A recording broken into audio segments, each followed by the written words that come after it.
new at 11. Did a Buffalo mother's fight to educate her own children actually land her behind bars? Tonight, Kiarre Harris is facing charges while her two young children sit in foster care. She tells us her decision to homeschool her children put a target on her back. Her story catching fire on social media tonight. 7 Eyewitness News reporter Hannah Bueller working this story, and she is finding out that this battle is just getting started. I felt like the system was failing my children, and that's when I made the decision to homeschool. Single mother Kiarre Harris was fed up. She says her two elementary school-aged children weren't excelling at their failing Buffalo public schools. So she filed these documents at Buffalo City Hall, informing the district of her intent to homeschool her children.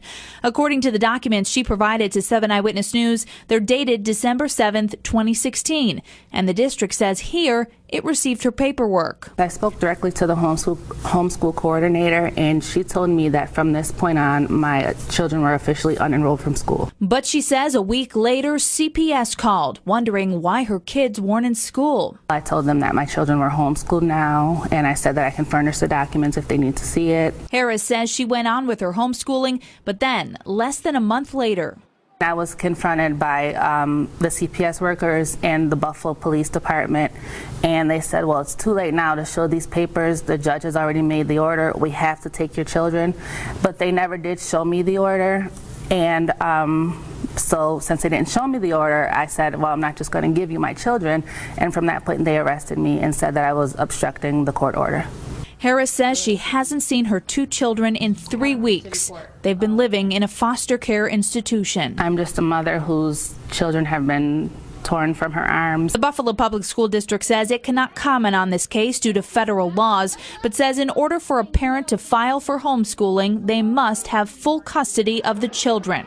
Harris says she's a single parent and always has had full custody until her kids were taken away. All of the documents were signed properly. A member of the District Parent Coordinating Council says someone dropped the ball. It should not have happened. Someone along the way, anywhere in the process after December 7th should have simply said, wait a minute, CPS should not be in here. The principal should have been circled back to and said, these students were unenrolled. Now, this case is far from finished. In fact, the Buffalo Common Council will be addressing it tomorrow.